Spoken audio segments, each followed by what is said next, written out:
Renan Santos, né?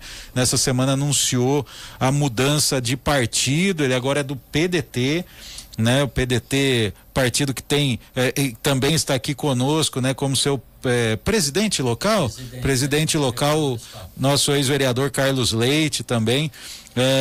Então a gente recebe vocês com muita alegria, vereador Renan Santos, muito obrigado pela visita, bom dia.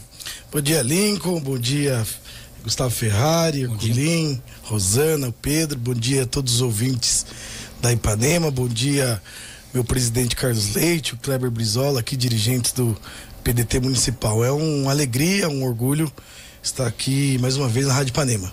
Vereador Renan, a minha primeira pergunta, ela tem que ser sobre essa mudança de partido, né? O senhor há muito tempo ligado ao PCdoB, foi eleito pelo PCdoB, tinha um trabalho muito grande com a militância do partido e agora saiu. Por que a saída do PCdoB e por que a escolha do PDT? Bom, primeiro eu queria agradecer a todos os dirigentes, filiados, militantes do PCdoB, partido que eu fiquei 12 anos, né? É uma trajetória, militei no movimento estudantil, movimento sindical, fui presidente do PCdoB, então a minha gratidão ao partido. Eu saio de forma amigável, serena, e deixar aqui meus cumprimentos ao PCdoB. Olha, Lincoln, primeiro eu recebi um convite do Ciro Gomes, recebi um convite aqui do Carlos Leite, do Kleber, da direção, então tanto o que eu penso pro Brasil, pro país, converge muito do que o Ciro tem proposto. Primeiro, fugir dessa polarização que eu acho que tem feito muito mal ao país. Eu acho que a polarização que está estabelecida, sobretudo desde 2014, tem feito o Brasil naufragar. E o Ciro, em 2018, sobretudo, colocou ao Brasil diversas propostas, né, possíveis, tangíveis, que poderia tirar o Brasil desse atoleiro que nós nos enfiamos. E não é diferente aqui no município. Se 2020 for de novo uma campanha polarizada, debater costumes, debater comportamentos, enquanto isso a saúde, a educação, a segurança pública, sobretudo o trabalho, emprego e renda, né? Cada vez as pessoas não debatem com seriedade e quem paga o preço sempre é o povo. Portanto, o PDT é um partido que está no mesmo espectro, no mesmo campo daquilo que eu penso. Eu sou militante de esquerda, progressista, mas sou um ativista contra a bolha de esquerda, porque penso que você precisa, ainda que com as suas diferenças, conversar com todas as forças, né? Sociedade civil, para poder construir um norte, né? E Sorocaba é uma cidade que é um polo muito importante para o Brasil, um polo muito importante para o estado de São Paulo, mas que, na nossa opinião, nos últimos 2 governos, Sorocaba retroagiu. Portanto, a nossa candidatura é colocada sobre esse aspecto de debater a cidade com profundidade e tirar alternativas com criatividade, com muita seriedade, sem promessismo, para que Sorocaba volte a trilhar, né, por uma cidade desenvolvida, uma cidade que tem uma qualidade de vida boa para o seu povo e tem todas as condições para isso. Hoje, qual é o problema, na sua visão, o principal problema da Prefeitura de Sorocaba? Né? Qual é aquilo que o senhor teria que encarar logo a partir de um primeiro dia de governo? Bom, são 3 aspectos que eu considero muito importantes. Primeiro, a saúde. Hoje é uma questão que você não pode ficar planejando ela para poder executar. Você tem que planejar, mas é como o desafio de trocar um pneu de um carro com ele rodando. São 50 mil consultas e exames reprimidos na cidade. Saúde não espera, as pessoas que estão doentes precisam, morrem se não forem tratadas. Recentemente saiu agora um estudo que 40% das pessoas faltavam nas consultas. Nós fomos levantar esse número, na verdade que muitas dessas pessoas já pagaram, essas pessoas, ainda que desempregadas, dá um jeito, a família brasileira é muito solidário, né? As pessoas vão até a rede particular e fazem, porque saúde não espera, né? Uma outra parcela, infelizmente, que veio até a óbito Quando a pessoa precisa de alguma consulta, um exame, um procedimento de média complexidade, se ela não tiver acesso de como fazer isso, ela vai morrer. Portanto, esse 40% de faltas em consultas é muito pela ineficiência da parte da saúde. Então, a saúde é um tema. Como eu resolveria isso? Acho que tem poucos profissionais na rede, tanto médico como profissionais da enfermagens e auxiliares. Tem pouco profissionais na rede hoje. Alguns anos atrás, o ex-prefeito Vitor Lippe fez uma coisa que eu considero que não foi boa para a população, que exatamente diminuir a carga horária dos médicos. Isso gerou um déficit. Diminuiu para 3 horas por dia, né? Algo na verdade, assim. 15 horas por semana. Isso gerou um déficit na rede e não foi reposto, né? Essa é a primeira questão. Toda a saúde é um tema. Eu fui presidente da comissão de saúde, conheço a fundo os problemas da saúde da cidade. Segunda coisa, Lincoln, quer debater e construir um projeto municipal de desenvolvimento econômico e social. Eu estive em Maringá com a Associação Comercial de Sorocaba, junto com alguns outros segmentos, e lá eles tiveram um problema em 96 que colapsou a cidade, os serviços públicos. E a sociedade civil organizada, junto com a prefeitura, criaram a Maringá 2020. E isso tirou a cidade do atoleiro. Maringá foi eleita em 2017 e 2018 a melhor cidade para se viver no país, entre as 100 melhores. Portanto, saiu do caos de 1996 para chegar em 2017 e 2018 sendo considerada a melhor cidade para se viver. Como é que fizeram isso? Planejando, discutindo com a sociedade civil, escutando as opiniões. Portanto, a cidade será desenvolvida a partir de um planejamento de desenvolvimento econômico e social. E para isso é preciso ter capacidade de diálogo, capacidade de conversar com os seus diferentes, e é preciso pensar a Sorocaba, no mínimo, a Sorocaba de 2030, para a próxima década. Eu escrevi um artigo agora, eu devo publicar na próxima segunda, dando um norte para isso, né, baseado nessa boa experiência de Maringá, que é construindo a sociedade civil organizada. A terceira questão é a questão mesmo de gestão. Eu falei da saúde, mas vou repetir aqui um assunto da saúde. A gestão hoje de Sorocaba deixa muito a desejar. Dinheiro, ainda que tenha crise, tem 3 bilhões e 300 milhões de reais. Eu sou membro da CPI da saúde. Olha, o que fizeram com a cidade de Sorocaba, o que fizeram em todas as áreas, mas em especial na saúde, é um descalabro.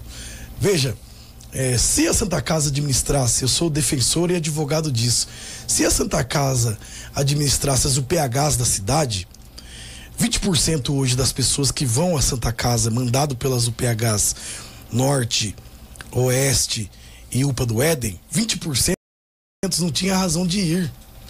Portanto, a prefeitura paga a Santa Casa em cima do faturamento mensal do que as pessoas que vão até a Santa Casa são atendidas. Quando o senhor mandou o dado, inclusive, o senhor mandou um dado durante a entrevista do Padre Flávio, falando de uma economia calculada pela Comissão de Saúde de 20 milhões por ano, caso a Santa Casa administrasse essas 2 UPHs. O Padre Flávio falou, não, acho que a gente economizaria uns 7 a 9 milhões, mas aí contando só a unidade. Isso, né? Daria em torno de 8 a 10 milhões, porque hoje a UPH da Zona Leste, se você fizer uma pesquisa hoje de opinião pela população, qual é a melhor UPH, qual o UPH que atende melhor? Eu não tenho dúvidas que vai dar a Zona Leste, o atendimento acolhedor, a administração dos profissionais, escala de médicos, muito bem feita. Você sabe, Lincoln, lá o contrato é R$200 mil a menos que as demais. São 2 UPHs, nós estamos falando de 400 mil mês, vezes 12, nós estamos falando aí na ordem de 5 milhões de reais, arredondando. Só que não está levando em consideração que 20% dos atendimentos feitos nas UPHs Norte, Oeste e UPA do Éden são mandados para Santa Casa sem precisar, que poderia ser resolvido na própria UPH. O contrato da Santa Casa, agora, salvo engano, foi para 9 milhões. 20% de 9 milhões, nós estamos falando de 1 milhão e 800 mil. 1 milhão e 800 mil vezes 12 meses, nós estamos falando de 20 milhões. Não é isso? Embora eu seja de humanas, sou professor, mas sou de humanas, acho que as minhas contas estão acertadas. Então, veja, falta gestão.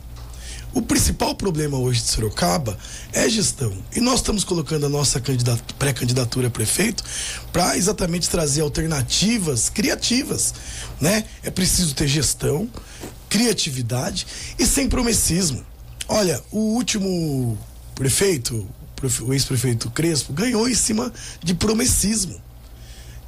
Isso quem cai nessa está prejudicando a própria cidade, porque nós vamos fazer uma campanha séria, baseada em propostas palpáveis, tangíveis, sem promessismo. Aliás, aviso aqui a todos os pré-candidatos a prefeito: quem vir com promessismo, nós vamos denunciar, porque eu sou membro da Comissão de Economia da cidade, da Câmara Municipal, conheço as contas da cidade. Esses que vierem com promessismo aí serão denunciados. Nós vamos denunciar e falar da onde, como, porque a cidade pagou um preço muito caro em acreditar nas mentiras de propostas de campanha do ex-prefeito Crespo. O prefeito Crespo prometeu que ia baixar tarifa de ônibus, que ia criar o PH da zona, ia criar a policlínica da Zona Norte, que iria reabrir atendimento pediátrico nas UPHs em 15 dias. Isso é promessismo. Você não pode ser irresponsável. Então, só vai ser uma proposta séria, baseado tecnicamente. E nós queremos, o Lincoln, que a Sorocaba tenha uma nova experiência. Porque, olha, nunca teve um governo progressista em Sorocaba, historicamente. Né? As pessoas têm medo do novo, têm medo daquilo que não conhece, inclusive. Eu dizia agora há pouco, Mauru teve um prefeito eleito em 2008 de 30 anos, do PSB, partido do espectro de uma matiz progressista. 30 anos, jovem, 30 anos, foi reeleito em 2012 com 86% dos votos. Um jovem de 30 anos que fez uma boa gestão, teve reconhecimento de 86% da população, eleito no primeiro turno, inclusive hoje é deputado federal, Rodrigo Agostinho. Por que não Sorocaba não pode experimentar? O ex-prefeito Panúzio, embora eu respeite muito sua história de vida, era uma pessoa experiente, era uma pessoa que tinha vários mandatos de deputado, tinha sido prefeito. Qual foi a gestão dele de 2013 a 2016? O ex-prefeito Crespo tinha experiência de parlamento, 12 anos de parlamento estadual, foi secretário municipal, presidente da URBS, depois foi vereador 8 anos na cidade, uma pessoa experiente. Qual foi o legado que ele deixou agora? Um caos na cidade, em todos os aspectos. Então, portanto, é preciso experimentar o novo, e aquele com seriedade, e aqueles que têm vontade de fazer. Eu, Lincoln, escutei muito: por que você não vai ser candidato à reeleição? Você ganharia de novo, fez um bom trabalho. Porque eu não tenho apego emocional ao cargo. Não tenho apego emocional ao cargo de vereador ou qualquer outro cargo. Eu estou para servir a minha cidade, né? E não faço da política meio de vida. Minha profissão original, eu sou professor. Leciono em 2 instituições privadas aqui na cidade. Então é um pouco disso que a gente pensa para a cidade, quer debater a cidade com muita seriedade. E o PDT, tenho muito orgulho de terem me aceitado, agradeço aqui os dirigentes, os filiados. Tem uma figura que o PDT do Leonel Brizola, que foi a única pessoa que foi governador em 2 estados do nosso país, Darcy Ribeiro, professor Darcy Ribeiro, um intelectual, acadêmico na área de educação, e do Ciro Gomes, que já foi prefeito, governador, deputado federal, ministro da Fazenda, e concordo muito do que ele propõe para o Brasil. Agora, vereador, como a gente vai fazer nessa campanha, e como o senhor pretende fazer, para fugir dessa polarização, né, que se desenha? Muita gente em Sorocaba, inclusive aqui um ouvinte já mandou essa mensagem aqui, eu não sei se eu vou conseguir achar ele agora, mas a mensagem é a seguinte: aqui o Pedro Janola: o melhor para Sorocaba seria a união da esquerda, e ele tem a opinião apoiando um outro candidato. Mas nesse caso, como fazer? Porque a gente percebe que vai ser uma eleição que nós vamos ter muitos candidatos, mas do espectro da esquerda, a aparência que só o senhor, um pouco mais ao centro, uma centro-esquerda, vamos dizer, uma esquerda moderada, e o candidato Raul Marcelo. Os analistas políticos acreditam que a esquerda unida já teria garantida um passe para o segundo turno nessas eleições. A minha pergunta é: como trazer esse debate dessa polarização, no caso do senhor, dessa polarização à esquerda, que os eleitores já vão polarizados para o debate, como trazer isso para um campo de discussão do centro? Quer dizer, acabar com esse negócio de vai ser hoje, por exemplo, as pesquisas vai ser Mangue e Raul Marcelo, mas que seja direita, esquerda, o que quer que seja isso. Como tirar esse debate? Como ampliar esse campo de conversa? Veja, Lincoln, o Raul Marcelo foi candidato. O Raul é um amigo, conheço há muitos anos, militamos juntos no movimento estudantil. O Raul Marcelo foi candidato em 2016 e o Glauber Piva foi candidato em 2016 pelo Partido dos Trabalhadores. O Raul conseguiu convencer a população que tinha o melhor projeto e foi até o segundo turno. E no segundo turno, a esquerda, de um modo informal, se uniu, né? Ganhou as eleições. Portanto, eu não vejo incoerência na nossa candidatura no sentido de desagregar qualquer, enfraquecer algum campo político. Nós temos diferenças, né? A nossa opinião é que nós temos que conversar. Eu dizia que eu sou progressista de esquerda, mas militante anti-bolha de esquerda. Eu não acho que os problemas do país, os problemas da cidade serão resolvidos conversando só com os nossos, conversando só com a torcida organizada do nosso campo. É preciso ter muita arte da política, é o diálogo, né? E você precisa conversar com várias frentes, conversar com quem pensa diferente, conversar, mas que o objetivo é comum, que é o melhor para a cidade.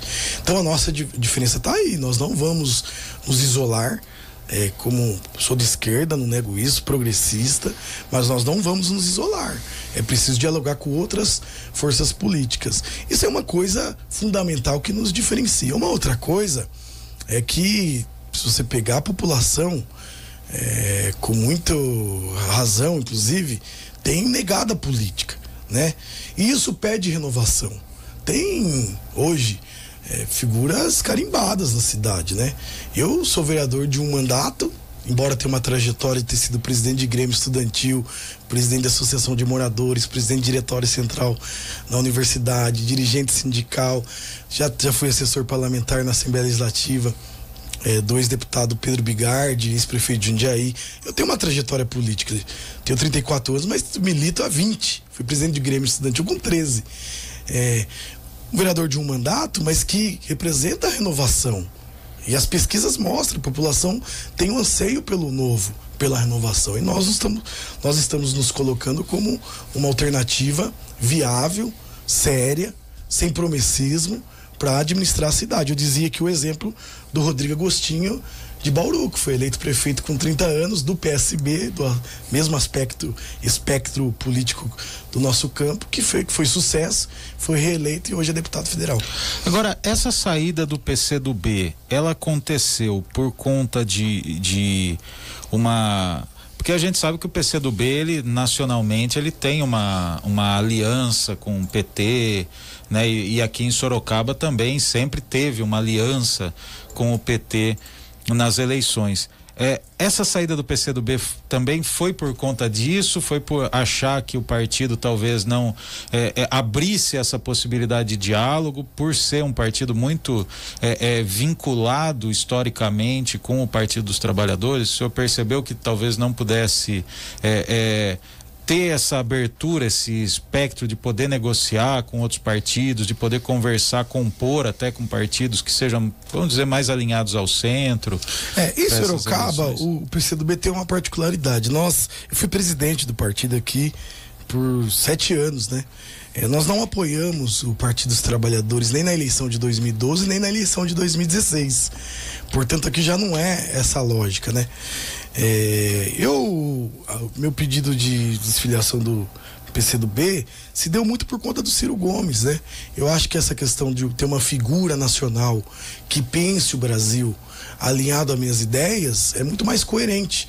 Por exemplo, vou dar um exemplo aqui. Digamos que o PCdoB em 2022 apoia o Partido dos Trabalhadores e o Ciro já é pré-candidato a presidente em 2022. Ficaria numa situação constrangedora, estando no partido apoiando outro candidato a presidente, porque o Ciro é o meu pré-candidato a presidente. Eu acho que ele que apresenta alternativas para o Brasil a curto e médio prazo.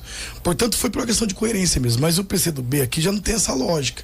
Eu quero o PCdoB junto comigo. Aliás, muitos dos que estão lá 90% eu que filiei, eu que trouxe pro partido, ajudei a construir o partido aqui desde 2007. Agora, lógico, eu vou respeitar, porque o partido tem sua autonomia própria, tem seu dinamismo próprio.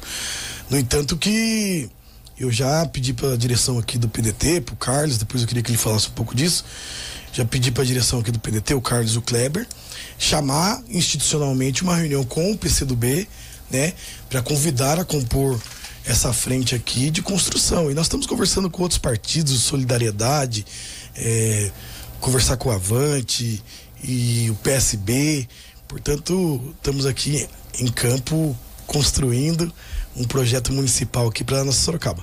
Muito bem, 8h55, uma pequena pausa para apreciarmos os produtos da Padaria Real com o café Excelsior tradicional, que foi eleito o melhor café do Brasil. Daqui a pouquinho a gente volta com a continuação da entrevista com o vereador Renan Santos. Estúdios com a entrevista com o vereador Renan Santos. É verdade, Rosana, o vereador Renan Santos falando da sua candidatura, ele que agora é membro do PDT, e quem está aqui com a gente também, ex-vereador Carlos Leite, né, o presidente do PDT, e é importante conversar também com o Carlos Leite, né, porque o PDT é um partido que detém ali uma bancada representativa na Câmara dos Deputados, né, e por conta disso detém um bom espaço de TV, né? Um espaço que pode, porque não vai ser, né? O vereador Renan Santos sendo candidato, não é aquele candidato que vai ter ali 5 segundos na TV que só aparece, dá oi, né? E some, né? É um partido representativo e que está negociando também algumas alianças com outros partidos do mesmo campo ideológico. Agora, a minha pergunta para o Carlos Leite, como presidente do partido, agradecendo também a presença aqui com a gente, na montagem, na questão da chapa de vereadores, porque a gente teve uma mudança na lei eleitoral, é uma mudança que a população nem está muito atenta, até por conta de não estudar a fundo essas singularidades, né? Mas que nesse ano todo mundo vai tomar um susto quando receber o número de candidatos a vereador que nós vamos ter nessa eleição, né? Como o partido está trabalhando, o PDT está trabalhando para montar a sua chapa de vereadores? Bom dia, Lincoln, bom dia, Gustavo, Rosana, Herculin, toda a equipe da Ipanema. É uma honra a gente estar aqui participando desse momento e trazendo aí ao público, né, a filiação do nosso companheiro, amigo, que eu conheço o Renan já há muito tempo. É uma honra. Fé e Política. Desde do Grupo Fé e Política, do movimento da Igreja Católica, e está aqui apresentando como, né, esse ato importante que nós teremos hoje, da filiação do Renan às 15 horas lá na Câmara Municipal. Né? Vai ter a presença do ex-ministro Carlos Lupe, né, Antônio Neto, todas as lideranças, né, estaduais estarão presentes para participar e homenagear essa filiação importante que o PDT está realizando aqui em Sorocaba. O PDT, quando eu assumi em 2017, como presidente, o PDT virou diretório municipal e nós acabamos reconstruindo esse partido que já teve, né, uma representação muito significativa aqui na cidade e algumas cadeiras na Câmara Municipal também. E nós estamos trabalhando muito para essa reestruturação e fazendo com que o nosso partido hoje está atingindo um ápice importante, que nessas eleições de 2020 a gente está lançando uma chapa completa de vereadores. 30 candidatos. 30 candidatos, né? Não está fechada totalmente, né? Mas nós temos nomes para isso, e lançando também o nosso nome de candidato majoritário, que é o nosso pré-candidato Renan Santos. Como foi essa construção? Então, essa construção ela já aconteceu há bastante tempo, junto com toda a direção do PDT, a Terezinha Baldino, que é vice-presidente, o Kleber Brizola, a Júlia e tantas outras pessoas que têm nos auxiliado muito na construção do PDT aqui em Sorocaba. Evidente que por conta do crescimento do PDT a nível nacional, da figura do expoente que nós temos de Ciro Gomes, né, e do trabalho que o PDT vem realizando e já realizou pelo Brasil, nós tivemos assim uma procura muito grande por pessoas interessadas, não só pessoas que estão na política, mas pessoas que querem ajudar na construção de uma Sorocaba melhor.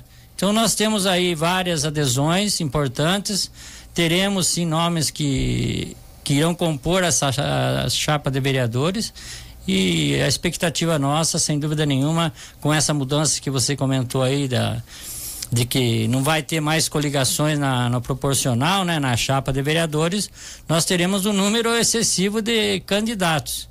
Mas eu acredito que o PDT, com essa candidatura, né, a pré-candidatura do Renan Santos vindo para o PDT, vai nos ajudar muito, né? E teremos possibilidade sim de estar elegendo vereadores para a Câmara Municipal desse ano.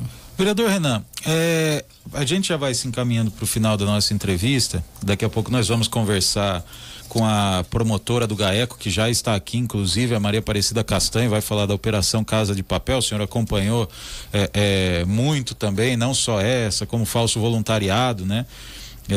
Foram questões que o senhor sempre teve ali presente, acompanhando, investigando. Agora, o que eu gostaria de saber são dois temas, na verdade, de uma gama tão grande de temas que a população nos questiona, né? Mas são dois temas que hoje estão no discurso popular e que vão exigir do prefeito que assumir a prefeitura a partir de 1º de janeiro algumas medidas, algumas soluções, algumas decisões importantes. O primeiro deles, que impacta a cidade inteira e que causa grande furor, é a questão do BRT. Né? O BRT é um assunto que é muito discutido, a população já pegou, como é que a gente já pegou aquele ranço, né, do BRT, do modo que foi feito pelo prefeito Crespo, anunciado, não lançava a obra, né, tentou capitalizar, e agora a forma como foi divulgado isso. E nós temos, ele tem o corredor Itavuvu, que deve ficar pronto ainda esse ano, né? A promessa era março, mas evidentemente não será cumprida nem em março nem em abril, mas esperamos que até dezembro pelo menos ele termine. Mas temos outros pontos da cidade que deverão passar por obras. O senhor vai manter o BRT?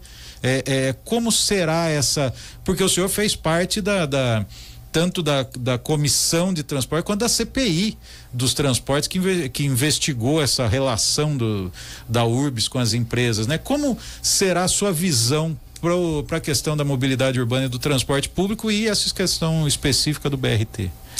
Lingo, eu presidi uma audiência pública para falar especificamente do BRT e foi mais focado inclusive sobre a questão da Itavuvu.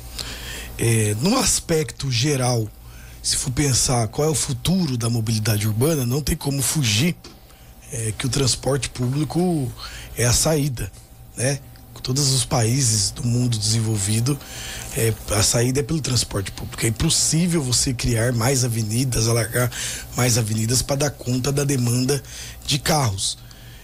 Acontece que Sorocaba tem um problema de mobilidade e eu digo que se não se aprofundar nessa questão, Sorocaba vai virar uma Campinas ou uma capital de São Paulo muito logo, porque aqui todos os sistemas de transporte, todo o sistema do transporte, ele não é um sistema integrado, né?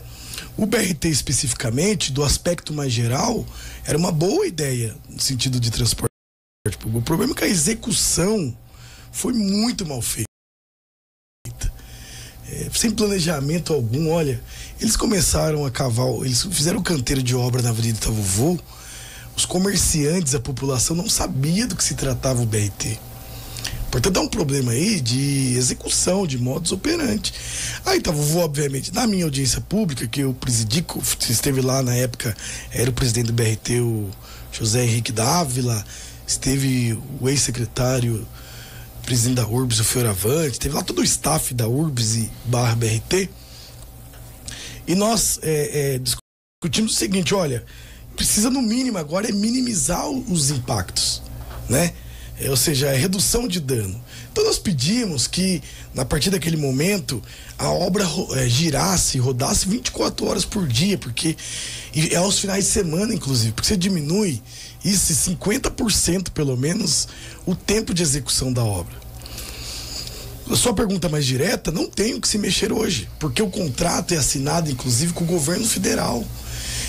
Eu particularmente acho que foi um erro do jeito que foi implementado. Mas qualquer prefeito, não é questão daí de querer ou não, é uma questão de legalidade. Seja prefeito A, prefeita B, prefeito X, quem entrar vai ter que terminar essa obra, porque já está contratualizada, foi adquirido, inclusive, junto com o extinto Ministério das Cidades, portanto, há de se cumprir. O que precisa é fiscalizar, o poder público fiscalizar a execução dela, e daí uma coisa que não está acontecendo, que nós somos críticos, que é ainda que tenha aumentado o número de equipes, ainda que tenha dado uma avançada, o corredor Itavuvu, por exemplo, todas as estações estão prontas praticamente, mas é não rodar a obra 24 horas por dia, 7 dias por semana, para entregar logo, para minimizar o problema da população. Agora, o usuário, quem utiliza ônibus, eu não tenho dúvidas que vai ter ganho. É um corredor exclusivo, são ônibus mais modernos, mas penso que o processo de execução foi totalmente errôneo, falho, sem planejamento. E a última questão, que é essa também gravíssima e que pega as pessoas, eu acho que talvez seja aquele ponto mais sensível das pessoas, a questão das UPHs. PH Norte e o PH Oeste, principalmente, que são administrados pelo Instituto Diretrizes, desde o processo de licitação, a Ipanema e a Câmara dos Vereadores também vem acompanhando e apontando irregularidades nesse processo. Logo depois da contratualização, nós mostramos aqui, logo no primeiro mês, os pagamentos excessivos que eram feitos a essa instituição e não correspondiam aos atendimentos. E agora chega a denúncia de que essa Constituição tem um conselho ali formado por pessoas fantasmas, tem a direção dela também não demonstra, pelo menos a direção da sede não demonstra ter muito conhecimento. Tem uma pessoa lá do Conselho Fiscal, que é o conselho que administra o dinheiro, né? Fiscaliza o dinheiro, o uso do dinheiro, não sabia nem assinar o nome. O senhor, por exemplo, fosse prefeito agora, qual medida o senhor adotaria e o que fazer com esse tipo de contratualização, como é a das UPHs de Sorocaba? O senhor vê como sendo o caminho ideal, é um caminho sem volta, o de contratualizar, ou dá para se fazer um modelo misto, voltar os funcionários públicos a atuar nessas unidades, ou repassar o atendimento a outra entidade?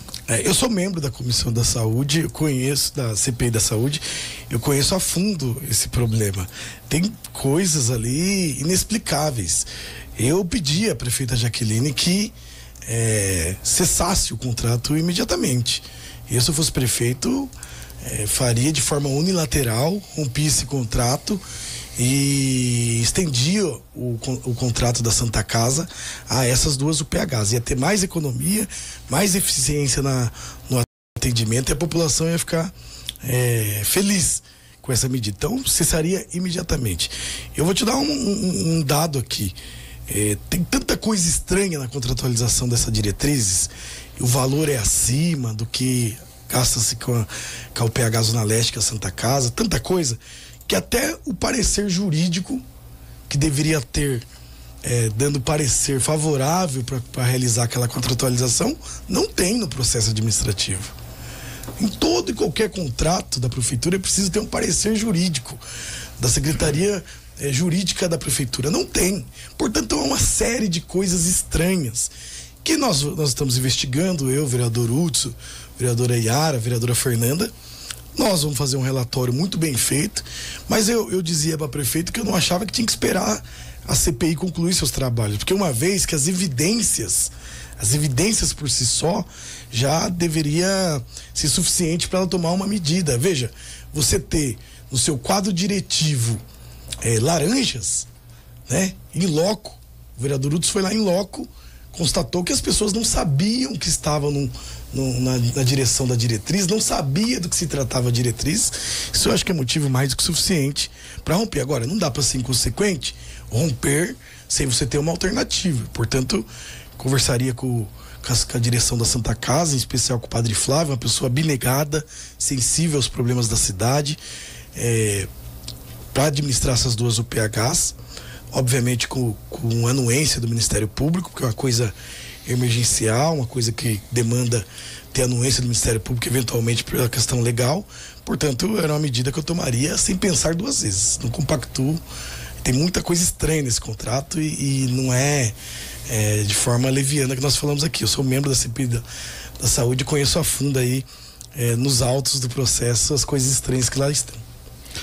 Queria agradecer a presença, só para a gente continuar aí, prestar o serviço, né? Carlos Leite, presidente do PDT.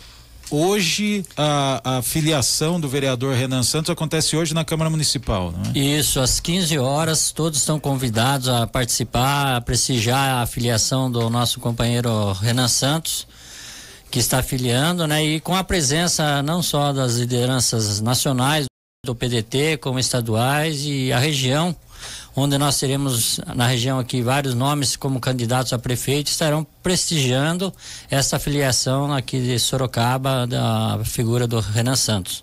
Então eu quero fazer um convite a todos, agradecer mais uma vez o espaço que a Ipanema tem sempre dado para todos nós, né? E estaremos lá às 15 horas na Câmara Municipal fazendo esse grande ato da filiação do Renan Santos. Muito bem, agradecemos a participação do vereador Renan Santos, pré-candidato à Prefeitura de Sorocaba pelo PDT, ex-vereador Carlos Leite, presidente do partido, e também a toda a equipe de assessores que acompanharam essa entrevista.